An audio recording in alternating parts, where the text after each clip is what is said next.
इन तस्वीरों को जरा ध्यान से देखिए। नकाब के सहारे मुंह छुपाए ये भारत विरोधी क्या कर रहा है। सोशल मीडिया पर वायरल इस वीडियो को जब मैंने देखा, पहली बार देखा, तो यकीन मानिए ऐसा लगा कि किसी ने मेरी छाती में ही छुरा घोंप दिया है। इस वीडियो में ये आदमी दो बार कुछ ऐसा काम कर रहा है जो कोई भी भारतीय देख नहीं पाएगा। बड़े से बड़ा अंधभक्त भी भीतर से हिल जाएगा यदि वो प्रचंड मूर्ख और देशद्रोही मानसिकता का नहीं होगा तो।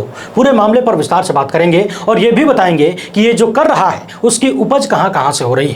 ये मामला हद से ज्यादा गंभीर है, इसे ध्यान से देखिएगा। मुजफ्फरनगर की स्कूल वाली घटना तो आपको पता ही होगी, अब उसमें कुछ विशेष कहानियां सामने आ रही हैं, इन पर विस्तार से बात करेंगे। इसके साथ ही मशहूर पत्रकार रवीश कुमार ने इस मामले पर कुछ जबरदस्त टिप्पणी की है और भारत के चीफ जस्टिस यानी डीवाई चंद्रचूड़ से भी एक बेहद गंभीर सवाल पूछा है, वो भी आपको बताएंगे। और इसी से जुड़ा हुआ एक पुराना अनुभव भी आपके साथ शेयर करूंगा, उसे बड़े गौर से सुनिएगा। यदि आप दलित या आदिवासी समाज से आते हैं तो एक और दुखद खबर है आपके लिए। सुप्रीम कोर्ट ने हेट स्पीच के मामले पर कहा था कि सरकारें नपुंसक हो गई हैं, कुछ कर नहीं पा रही हैं, मगर अब लगता है कि सुप्रीम कोर्ट को नई डिक्शनरी बनानी पड़ेगी, क्योंकि देश में कुछ सरकारें ऐसी भी हैं जिन्हें नपुंसक कहना नपुंसक शब्द की तौहीन हो सकती है। जी हां, यह घटना सुनकर यकीन नहीं होगा कि एक राज्य की सरकार इस कदर डरपोक हो सकती है, डर सकती है, कुछ लोगों के सामने झुक सकती है। देश भर में कल से एक सवाल उठने लगा है कि क्या पंजाब में राष्ट्रपति शासन लगाया जाने वाला है? क्या दुनिया की सबसे बड़ी पार्टी की सरकार ने इसकी तैयारी भी कर ली है? इसके साथ ही बात करेंगे ईडी नाम की जांच एजेंसी की,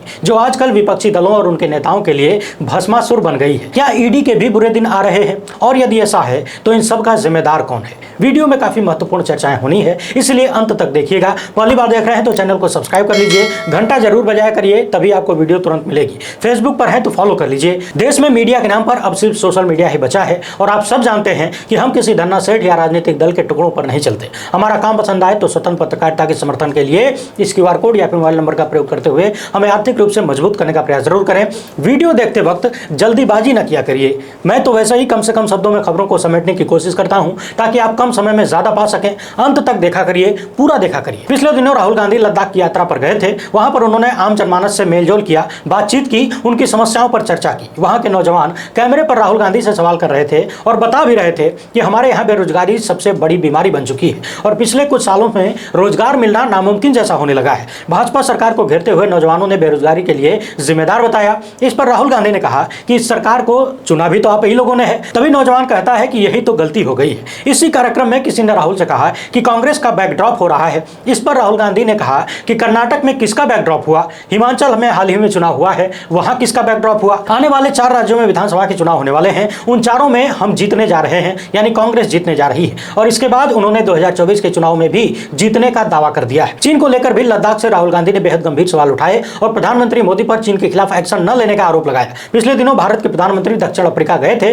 वहां के राष्ट्रपति अपने भाषण में कई बार महात्मा गांधी का नाम ले रहे थे। यह मामला भी सोशल मीडिया पर चर्चा का विषय बना हुआ है कि जब दक्षिण अफ्रीका के राष्ट्रपति महात्मा गांधी का नाम बार-बार अपने भाषण में ले रहे थे, उनकी तारीफों के पुल बांध रहे थे, उस वक्त भारत के प्रधानमंत्री क्या सोच रहे होंगे अपने मन में? क्या उनके मन में यह सवाल नहीं उठ रहा होगा कि भारत में उनकी एक महिला सांसद महात्मा गांधी के हत्यारों को देशभक्त बताती हैं, उनके समर्थक गोडसे के समर्थन में रैलियां निकालते हैं और बीजेपी के तमाम नेता महात्मा गांधी को आए दिन उल्टे सीधे शब्दों से नवाजते हैं, और जब विदेशों में जाना होता है तो बिना गांधी के काम नहीं चलता है। हमने पिछले वीडियो में भी आपको बताया था कि शायद ही कोई ऐसी विदेशी यात्रा हो जिसमें भारत के प्रधानमंत्री नरेंद्र मोदी जी कहीं गए हों और वहां पर या तो उन्होंने खुद महात्मा गांधी की चर्चा ना की हो, या फिर गांधी की मूर्तियों को खोज कर वहां माला फूल न चढ़ाए हों, या फिर विदेश के नेता महात्मा गांधी का नाम न लेते हों। यानी कि शायद ही कोई आपको ऐसी यात्रा मिलेगी या फिर नहीं मिलेगी, शायद नहीं भी मिल सकती है कि जिसमें महात्मा गांधी का नाम न लिया गया हो। पिछले दिनों मैंने आपसे कहा था कि पड़ोसी का बच्चा यदि IAS बन जाए तो मन में लाख जलन होने के बाद भी जब आदमी दूसरे गांव में जाता है तो कहता है कि मेरे पड़ोस का बेटवा IAS बन गया है। यानी पड़ोस में रहते हुए चाहे जितनी जलन हो, जब भौकाल बनाने की बात आती है तो पड़ोसी का प्रयोग कर लिया जाता है, उसके नाम का लाभ उठा लिया जाता है। बाकी गांधी के नाम से भौकाल टाइट करने का कारनामा कौन लोग करते हैं ये बताने की जरूरत तो है नहीं। वहीं इस वीडियो में यह भी दिखा गया कि जब साउथ अफ्रीका के राष्ट्रपति महात्मा गांधी का नाम ले रहे हैं तभी कैमरे का एंगल भारत के प्रधानमंत्री की तरफ होता है और वो तुरंत बोतल उठाकर खोलने लगते हैं। इसमें कुछ गलत नहीं है, हो सकता है प्यास लगी हो। साउथ अफ्रीका के राष्ट्रपति ने महात्मा गांधी के बारे में ढेर सारी बातें कही और बताया कि गांधी से वो लोग क्या क्या सीखते हैं और गांधी की तारीफ करते हुए थक नहीं रहे थे जनाब। अब पहले बात मुजफ्फरनगर वाले मामले की कर लेते हैं, इसके बाद उस घटना की चर्चा करेंगे जिसे हमने सबसे पहले दिखाया था। कल से सोशल मीडिया पर एक वीडियो वायरल हो रहा था जिसमें देखा जा सकता है कि एक महिला अध्यापिका एक नन्हे से मुस्लिम छात्र को अन्य छात्रों से पिटवा रही है तथा बच्चे के मुस्लिम होने को लेकर अनर्गल टिप्पणी कर रही है। हमारे देश में गुरु का दर्जा माँ बाप से ऊपर रखा जाता है। पिछले दिनों हमने एक वीडियो में दिखाया था कि देश में नफरत के बीज इतने भीतर तक बो दिए गए हैं, जहां एक बेटा बाप के सामने अपनी राजनीतिक विचारधारा नहीं रख सकता, बाप अपने बेटे के सामने अपनी बात नहीं रख सकता। पिछले कुछ सालों में राजनीति ने इतना जहर बो दिया है कि न्यू इंडिया की राजनीति ने परिवारों को तोड़ दिया है, समाज को तोड़ा है, शहरों को तोड़ा है, गांव को तोड़ा है, स्कूलों को भी तोड़ा है। यूं कह लीजिए कि कोई क्षेत्र नहीं है जिसे छोड़ा है। कल से लगातार उस महिला टीचर के ऊपर कानूनी कार्रवाई करने और उसे गिरफ्तार करने की मांग हो रही है। रातों रात ये वीडियो पूरे सोशल मीडिया पर छा गया। सच में ये बेहद दर्दनाक और चिंताजनक तस्वीर थी जो एक महिला टीचर ने दिखाई, मगर ये तो वो तस्वीर है जो सामने आ गई। इससे भी ज्यादा चिंताजनक घटनाएं रोजाना हो रही हैं जो लोगों के सामने नहीं आ पाती हैं। नेताओं ने जहर फैलाने में कोई कसर नहीं छोड़ी, और उससे भी ज्यादा इन सब के लिए जिम्मेदार यदि कोई है तो वो है इस देश का गोदी मीडिया और फर्जी आईटी सेल। और वो किस पार्टी का आईटी सेल है ये बताने की जरूरत नहीं है, जिसने 24 घंटे नफरती बहसबाजी करवाकर पूरे समाज में जहर फैलाने की कोशिश की है। और वो फर्जी आईटी सेल जिसका मुखिया अमित मालवीय है, ये लोग दिन रात किस तरीके से झूठे प्रोपेगेंडा चलाते हैं, झूठी कहानियां गढ़ के दो धर्मों के बीच नफरत फैलाने की कोशिश करते हैं, इसका पर्दाफाश हमने कई बार अपने वीडियोस में किया है। ऐसा नहीं है कि हर एक भारतीय जहरीला हो गया है, मगर कहा जाता है कि एक मछली पूरे तालाब को गंदा कर देती है। तृप्ति त्यागी जैसी महिलाएं वही मछली हैं जो पूरे देश को बदनाम करवा रही है। कल्पना करके देखिए तो उस बच्चे के मन में इस देश के प्रति, यहाँ की व्यवस्था के प्रति और शिक्षा के प्रति कैसी भावना उपजी होगी। वो क्या सोच रहा होगा कि उसे किस बात की सजा दी गई है। पिछले दिनों आपने देखा था कि एक RPF constable Chetan Singh train के भीतर 4 लोगों को गोली मारकर हत्या कर देता है, जिनमें एक उसका सीनियर आदमी भी था, और 3 दाढ़ी वाले मुसलमानों को खोज खोज कर गोली मारता है। दरअसल चेतन सिंह प्रोडक्ट है, फाइनल प्रोडक्ट है, और इस महिला की क्लास में जो बच्चे एक मुस्लिम बच्चे को पीट रहे हैं वो मैन्युफैक्चरिंग प्रोसेस है। इसी तरह से एक समुदाय विशेष के खिलाफ जहर भर भर के एक बच्चे को आतंकी या मानव बम के रूप में तैयार किया जाता है, और बाद में वही मानव बम कहीं किसी चेतन सिंह के रूप में ट्रेन में फट जाता है। और ये प्रोसेस 1, 2 दिन 4 दिन का नहीं है, ये प्रोसेस सालों से चलाया जा रहा है, और पिछले कुछ सालों में भयंकर रूप से चलाया जा रहा है। इसके बाद एक और बात समझने वाली है, आज की राजनीति शायद इन चीजों को भयंकर रूप से संरक्षण भी देती है। चेतन सिंह का मामला जब आया तो बहुत सारे लोगों ने कहा कि उसकी मानसिक स्थिति ठीक नहीं थी। फिर सवाल उठा कि यदि मानसिक स्थिति ठीक नहीं थी तो फिर चेतन सिंह ने अलग अलग बोगियों में खोज खोज कर दाढ़ी वाले मुसलमानों को ही गोली क्यों मारी, और गोली मारने के बाद लाश के बगल में खड़े होकर कथित रूप से मोदी और योगी का नाम क्यों ले रहा था। यूपी पुलिस के एक अधिकारी का बयान सुनिए। इसे शेयर करते हुए पूर्व आईएएस सूर्य प्रताप सिंह ने लिखा है कि जी हुजूरी में हाकिम, मतलब हुक्म आया है कि तृप्ति त्यागी को बचाना है। अब पुलिस का जो बयान है उसे सुन लीजिए, साफ साफ सुनिएगा। पुलिस अधिकारी बता रहे हैं कि सोशल मीडिया के माध्यम से एक वीडियो का संज्ञान प्राप्त हुआ है जिसमें एक महिला टीचर द्वारा एक बच्चे को टेबल याद नहीं करने की वजह से उसी क्लास के अन्य बच्चों से मार लगवाई जा रही है, और वीडियो में कुछ आपत्तिजनक टिप्पणी भी की जा रही है। इस टिप्पणी के बारे में गहनता से जांच की गई है और प्रिंसिपल से बात की गई है, तो तथ्य ये प्रकाश में आया है कि जिन मोहम्मडन बच्चों की मां बच्चों की पढ़ाई पर ध्यान नहीं देती है, उन बच्चों की पढ़ाई का नाश हो जाता है। और जिस व्यक्ति ने वीडियो बनाई थी वो भी इस बात की पुष्टि कर रहा है, तथा पुलिस ने आगे की कार्यवाही की बात कही है। मगर सोचने वाली बात यह है कि जिन मोहम्मडन बच्चों की मां बच्चों की पढ़ाई पर ध्यान नहीं देती है, उन बच्चों की पढ़ाई का नाश हो जाता है। इस बात का क्या मतलब होता है? क्या दूसरे धर्म वाले बच्चों की मां यदि उनके बच्चों की पढ़ाई पर ध्यान नहीं देगी तो उनके बच्चों की पढ़ाई का नाश नहीं होगा? क्या यह बात सिर्फ मोहम्मडन बच्चों पर ही लागू होती है कि माँ बाप पढ़ाई पर ध्यान नहीं देंगे तो पढ़ाई का नाश हो जाएगा, बाकी बच्चों पर लागू नहीं होगी? बाकी राम राज्य में सबको न्याय मिलता है, टेंशन मत लीजिए। कांग्रेस समेत तमाम दलों के नेताओं का सवाल है कि ऐसी नफरती महिला के घर या स्कूल पर बुलडोजर कब चलेगा? चलेगा कि नहीं चलेगा, कि पंचर हो जाएगा? वैसे तो इस मामले पर लगभग हर तरफ से टिप्पणियां आई, मगर रेमन मैग्सेसे पुरस्कार विजेता रवीश कुमार ने लिखा है कि मैंने बच्चे की पहचान उजागर न हो इसलिए पहले का ट्वीट हटा लिया है। टीचर तृप्ति त्यागी के कहने पर जो छोटा सा बच्चा उठकर आता है और अपनी ही उम्र के मुस्लिम बच्चे को मारता है, उसके माता पिता को आगे आकर केस करना चाहिए कि तृप्ति त्यागी उनके मासूम बच्चे को हिंदू के नाम पर दंगाई बना रही है। सांप्रदायिकता बच्चे को मानव बम में बदल देती है। जिस बच्चे को मारा गया वो इस सदमे के साथ कैसे अपना जीवन काटेगा, ये सोचने वाली बात है। उसे हम सभी का प्यार पहुंचे। जिस बच्चे के मन में टीचर ने नफरत का जहर भर दिया, उस तक भी हम सभी का प्यार पहुंचे ताकि वो इस नफरत से बाहर आए और दंगाई न बने। सभी माँ बाप को सचेत हो जाना चाहिए कि एंटी मुस्लिम नफरत के नाम पर उनके बच्चों को दंगाई बनाने का कितने स्तर पर प्रयास चल रहा है। ये जहर कहां तक पहुंचा है, हर दिन इसका एक शर्मनाक सैंपल सामने आता है। गोदी मीडिया और व्हाट्सएप अंकलों ने अपने ही बच्चों को दंगाई बनाने का जाल बिछा दिया है। दुखद यह भी है कि जिस बच्चे को धर्म के नाम पर मारा गया, उसके पिता को भरोसा नहीं है कि न्याय मिलेगा। चीफ जस्टिस बार बार न्यायपालिका में भरोसे की बात बात करते हैं, क्या न्यायपालिका इस पिता में अपना भरोसा बना सकती है? ये सवाल बेहद गंभीर है। वीडियो के वायरल होने के बाद मुस्लिम बच्चे के पिता का बयान आया, जिसमें उन्होंने कहा कि वो कोई कार्रवाई करना नहीं चाहते, कोई कंप्लेन करना नहीं चाहते। अब कंप्लेन क्यों नहीं करना चाहते ये बताने की जरूरत तो है नहीं, आप सब समझदार हैं। मोहम्मद जुबैर ने यह भी बताया कि देश भर से लोगों ने उन्हें संपर्क किया। पीड़ित परिवार की मदद के लिए लोग बच्चे की फीस देना चाहते हैं, दिल्ली जैसे शहर में अच्छी पढ़ाई उपलब्ध करवाना चाहते हैं और हर तरीके की मदद करना चाहते हैं। पिछले दिनों आपने यह भी देखा था कि हरियाणा के नूह में ढेर सारे मुसलमानों के घरों और दुकानों को तोड़ दिया गया। हालांकि इसमें अन्य धर्म के लोग भी पीड़ित हुए, उनके घरों और मकानों को भी तोड़ा गया था, मगर बहुलता में एक धर्म के लोगों के साथ ऐसा किया गया, ऐसा आरोप लगा। संभवतः अब्दुल चचा नाम के व्यक्ति की दुकान थी, जिनका वीडियो सोशल मीडिया पर वायरल हुआ था। इसके बाद बहुत सारे लोग देश भर से उनकी मदद के लिए पहुंचे, जिसमें सामाजिक कार्यकर्ता योगिता भयाना स्पष्ट रूप से सामने दिख रही थी। यानी कि एक बात तो तय है, इस देश में नफरत करने वाले मुट्ठी भर हैं और प्यार बांटने वाले करोड़ों की संख्या में हैं। फर्क बस इतना है कि जो नफरतबाज हैं वो मुखर हैं, पैसे लेकर हैं,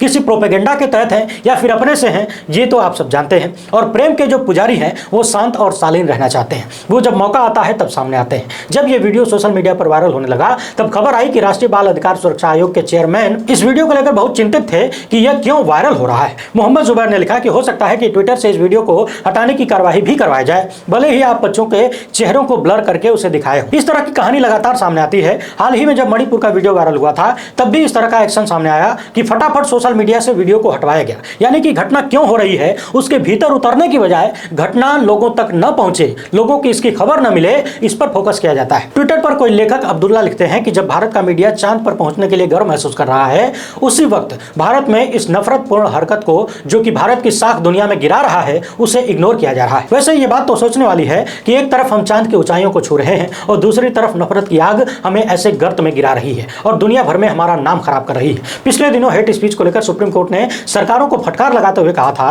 कि क्या सरकारें नपुंसक हो गई हैं? हेट स्पीच पर कोई रोक क्यों नहीं लग पा रही है? क्यों कोई कार्रवाई नहीं दिखती है? और कल हेट स्पीच को लेकर सुप्रीम कोर्ट ने 3 हफ्ते में रिपोर्ट मांगी और केंद्र सरकार से कहा कि राज्यों से पूछें कि जो नोडल अफसर तैनात करने की बात हमने कही थी वो हुआ कि नहीं। सुप्रीम कोर्ट ने कहा कि हेट स्पीच को रोकने के लिए 2018 में जारी की गई गाइडलाइन का ही पालन कराएंगे। इसमें राज्य और केंद्र शासित प्रदेशों को इस तरह की गतिविधियों पर नजर रखने के लिए जिलों में नोडल अफसर तैनात करने को कहा गया था। अब सुप्रीम कोर्ट ने केंद्र सरकार से कहा है कि 3 हफ्ते के भीतर इसका विवरण जुटा कर दीजिए। दैनिक भास्कर की एक रिपोर्ट के अनुसार हरियाणा के नूह जिले में मोबाइल, इंटरनेट और बल्क SMS सेवाएं फिर से बंद करने की सिफारिश की गई है। नूह के डिस्ट्रिक्ट कलेक्टर की ओर से गृह विभाग को एक पत्र लिखा गया है, जिसमें इन दोनों सेवाओं को 25 अगस्त से लेकर 29 अगस्त तक बंद करने का आग्रह किया गया है। अब कुछ बातों को ध्यान से सुनिए। 31 जुलाई को नूह में कुछ हिंदू संगठनों की ब्रजमंडल यात्रा के दौरान हिंसा हुई थी, ये तो आपको पता ही होगा। इसमें 6 लोगों की जान भी चली गई थी। अब प्रशासन का कहना है कि इसमें सार्वजनिक और पब्लिक प्रॉपर्टी का बहुत नुकसान हुआ और हिंदू संगठनों ने दोबारा 28 अगस्त को ब्रजमंडल यात्रा निकालने का ऐलान किया है। अब जरा जबरदस्ती पर ध्यान दीजिए। दैनिक भास्कर की रिपोर्ट में लिखा गया है कि विश्व हिंदू परिषद यात्रा निकालने पर अड़ा हुआ है। नूह में 28 अगस्त को दोबारा ब्रजमंडल यात्रा निकालने को लेकर हिंदू संगठन खुलकर मैदान में आ गए हैं। आखिरी सोमवार को जो पिछली यात्रा अधूरी रह गई थी उसे पूरा करने का ऐलान किया गया है। जिले में तनाव और G20 सम्मेलन को देखते हुए प्रशासनिक सूत्रों ने इस यात्रा के स्थगित होने का दावा भी किया था, लेकिन विश्व हिंदू परिषद ने इससे इनकार किया है। यानी कि G20 का सम्मेलन दुनिया भर में भारत की साख, क्षेत्र में शांति, देश में सौहार्द का माहौल, इन सब से कुछ संगठनों को कोई फर्क नहीं पड़ता। और यह खबर बताती है कि किस तरीके से हरियाणा का प्रशासन और वहां की सरकार कुछ संगठनों के सामने हद से ज्यादा मजबूर नजर आता है। सवाल यह है कि क्या हरियाणा में कोई संगठन इस कदर ताकतवर है कि सरकार और प्रशासन की बात नहीं मानेगा? प्रशासन अनुमति दे चाहे न दे, संगठन अपना काम जरूर करेगा और सरेआम ऐलान करेगा कि हम यात्रा करेंगे, आपको जो करना है करिए। क्या ये बातें चिंता में डालने वाली नहीं है? लोग ये भी सवाल कर रहे हैं कि कोई संगठन इस यात्रा को पूरा करना चाहता है या फिर पिछली बार हिंसा में कोई कमी रह गई थी, बुलडोजर की कार्यवाही में कोई कमी रह गई थी, एक वर्ग को परेशान करने में कोई कमी रह गई थी, जिसको पूरा करने के लिए फिर से नई प्लानिंग की जा रही है। अब हरियाणा सरकार की मजबूरियां देखकर तो ऐसा ही लगता है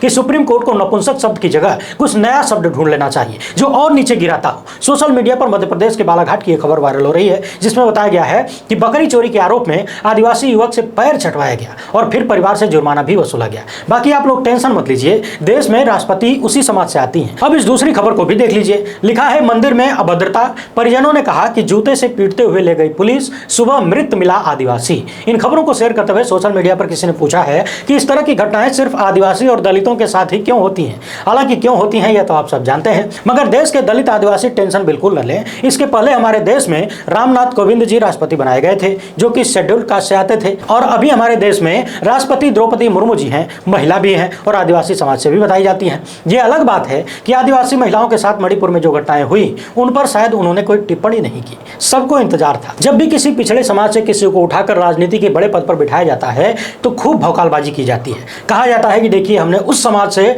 उठाकर एक व्यक्ति को यहां तक पहुंचाया। लेकिन सवाल यह है कि इससे एक राजनीतिक दल या किसी भी राजनीतिक दल को लाभ तो हो सकता है, मगर उस समाज को क्या मिलता है, इस बात का जवाब कौन देगा। इस देश के आदिवासी समाज के लोग कितने प्रसन्न हुए होंगे जब उनके बीच से एक महिला देश के सर्वोच्च पद पर बैठाई गई। मगर क्या मणिपुर की घटनाओं के वक्त उन लोगों के भीतर यह उम्मीद नहीं रही होगी कि उस महिला की तरफ से कोई बात निकल कर आएगी, वो हमारे पक्ष में खड़ी होंगी, हमारा साथ देंगी। अब पहले तिरंगे की बात कर लेते हैं, इसके बाद पंजाब और ईडी पर चर्चा होगी। सोशल मीडिया पर यह वाला एक वीडियो वायरल हो रहा है जिसमें बैकग्राउंड में एक गाना बज रहा है कि हम दुश्मन उनके हैं जो सनातन धर्म के विरोधी हैं। मगर स्क्रीन पर जो दिख रहा है वो किसी भी भारतीय के लिए देख पाना और दिखाना बेहद शर्मनाक होगा, दुखदायी होगा। भगवा कुर्ता भगवा गमछा बांधे कोई व्यक्ति अपनी पहचान छुपाते हुए सुनसान जगह पर एक तिरंगे को निकालकर जमीन पर फेंकता है, फिर झंडे में भगवा झंडा लगाता है और उसके बाद उस भगवा झंडे को तिरंगे के ऊपर जमीन में गाड़ देता है। हम आपको वीडियो नहीं दिखा सकते, इन तस्वीरों को देखकर अंदाजा लगा लीजिए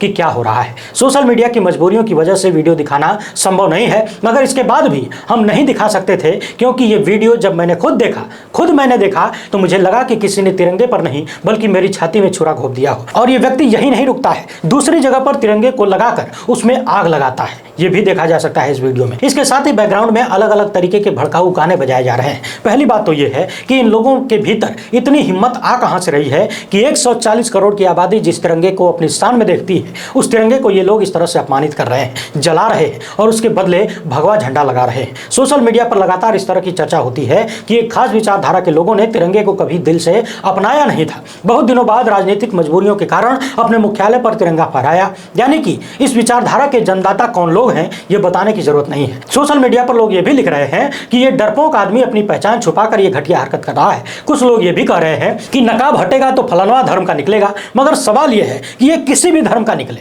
उसने तिरंगे का अपमान किया है, क्या इस पर कार्रवाई होगी, क्या इसे पकड़ा जाएगा? इसने जो अपराध किया है वो किसी भी रूप में माफी योग्य तो नहीं लगता और सजा अपराध के लिए दी जाती है, धर्म के लिए नहीं। हालांकि अब इन बातों पर भी संदेह जताया जाने लगा है और उसके कारण भी है। वैसे इसके साथ ही सोशल मीडिया पर नरसिंहानंद का एक वीडियो भी वायरल हो रहा है जिसमें वो आदमी साफ साफ कहता हुआ सुना जा सकता है कि तिरंगे का बहिष्कार करो, इस तिरंगे ने तुम्हें बर्बाद कर दिया है। हर हिंदू के घर पर भगवा लहराना चाहिए, तिरंगा नहीं। अब सवाल यह है कि जिस देश में प्रधानमंत्री हर घर तिरंगा अभियान चलाने की बात करते हो, उसी देश में उन्हीं की पार्टी के विचारधारा के समर्थक लोग तिरंगे के बहिष्कार की बात भी कर रहे हैं और एक भारत विरोधी आदमी इस तरीके से मुंह बांध कर तिरंगे को जला रहा है, उसे उठाकर जमीन पर फेंक रहा है और उसके ऊपर दूसरा झंडा लगा रहा है। याद करिए किसान आंदोलन के दौरान तिरंगे के बगल में कुछ लोगों ने दूसरे धर्म का झंडा लगा दिया था, तो गोदी मीडिया और आईटी सेल के गुर्गे किस तरीके से तांडव कर रहे थे और उसी बहाने किसानों को भारत विरोधी बताने का कार्यक्रम चलाया गया। झूठ यह भी चला गया कि तिरंगे को हटाकर किसानों ने दूसरा झंडा लगा दिया, खालिस्तान का झंडा लगा दिया। मगर असलियत यह थी कि तिरंगा अपनी जगह पर था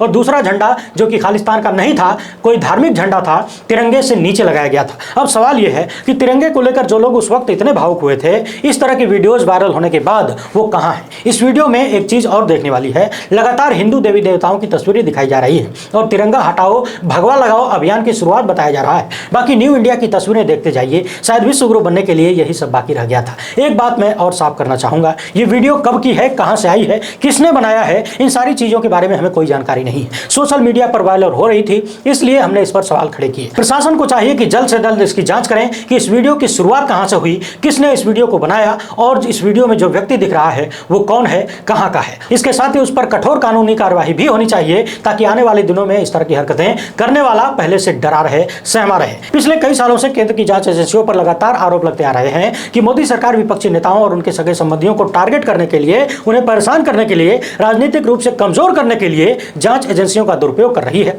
हाल ही में छत्तीसगढ़ के कांग्रेसी मुख्यमंत्री ने ईडी पर गंभीर आरोप लगाए और कहा कि ईडी के अधिकारी लोगों के घरों में घुस जाते हैं और कई दिनों के लिए परिवार को बंधक बना लेते हैं। बोरे में भरकर पीटने की बात भी उन्होंने एक संदर्भ में कही थी। अब खबर आई है कि ईडी ने ईमेल पर शिकायत की है दुर्ग के एसएसपी से, क्योंकि जब मुख्यमंत्री के ओएसडी के घर पर कार्यवाही चल रही थी, उस दौरान भीड़ ने ईडी के अधिकारियों की गाड़ियों पर तोड़फोड़ की। सवाल यह है कि क्या एक नया टकराव आने वाले दिनों में देखने को मिल सकता है, केंद्रीय जांच एजेंसियों और राज्य पुलिस तथा प्रशासन के बीच, या फिर अलग अलग राजनीतिक दलों के कार्यकर्ताओं के बीच। मणिपुर में हाल ही में आपने देखा था कि सेना और मणिपुर की पुलिस, इन दोनों के बीच झड़प की खबरें आई थी, वीडियो भी सामने आए थे। नॉर्थ ईस्ट के कई राज्यों से इस तरह की खबरें आए दिन सामने आती हैं कि अलग अलग राज्यों की पुलिस एक दूसरे के साथ भिड़ जाती है। ईडी की कार्यवाहियों को लेकर जिस तरीके से लगातार सवाल उठ रहे हैं, कहीं ऐसा तो नहीं कि आने वाले दिनों में टकराव इस कदर बढ़ जाएगा कि केंद्र सरकार की मनमानी का आरोप लगाते हुए अलग अलग राज्य की सरकारें टकराव की स्थिति में आ जाएंगी, वहां की पुलिस टकराव की स्थिति में आ जाएगी, या फिर उनके कार्यकर्ता या फिर जनता आ जाएगी। पंजाब में जब से आम आदमी पार्टी की सरकार बनी है, इस बात की चर्चा चारों तरफ होती है कि भारतीय जनता पार्टी को यह कतई बर्दाश्त नहीं हो रहा है।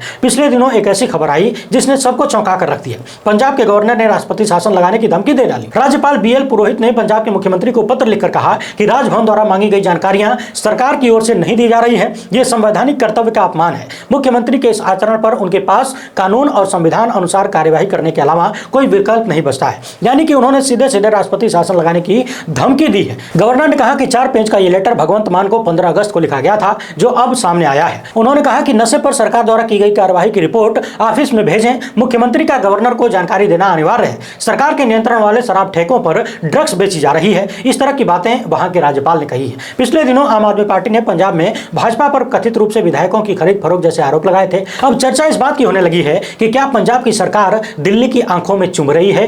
क्या अलग अलग बहाने ढूंढकर कोई बड़ा एक्शन लिया जा सकता है? वैसे पिछले कुछ सालों में तमिलनाडु से लेकर पश्चिम बंगाल, बिहार से लेकर पंजाब और जहां भी विपक्षी दलों की सरकारें हैं, वहां पर राज्यपालों के साथ सीधा टकराव देखने को मिला है। हर जगह यह आरोप लगाया जाता है कि राज्यपाल, जो कि एक संवैधानिक पद पर हैं, वो राजनीतिक कारणों से विपक्षी दलों की सरकारों को परेशान करते हैं और भाजपा के एजेंट के रूप में काम करते हैं। राज्य की सरकारों को काम नहीं करने देते हैं। बाकी भारत विश्व गुरु बनने ही वाला है, टेंशन बिल्कुल मत लीजिए। वीडियो अच्छी लगी हो तो ज्यादा लोग तक पहुंचाइएगा। चैनल पर पहली बार है तो हमें सब्सक्राइब जरूर करें। वीडियो को लाइक और शेयर करना आपकी जिम्मेदारी है। और हाँ, यूट्यूब पर हमने ये नया वाला चैनल बनाया है, जल्द से जल्द इससे भी जुड़ जाइए। फिलहाल इतना ही। हमसे जुड़ने के लिए बहुत बहुत धन्यवाद। जय हिंद।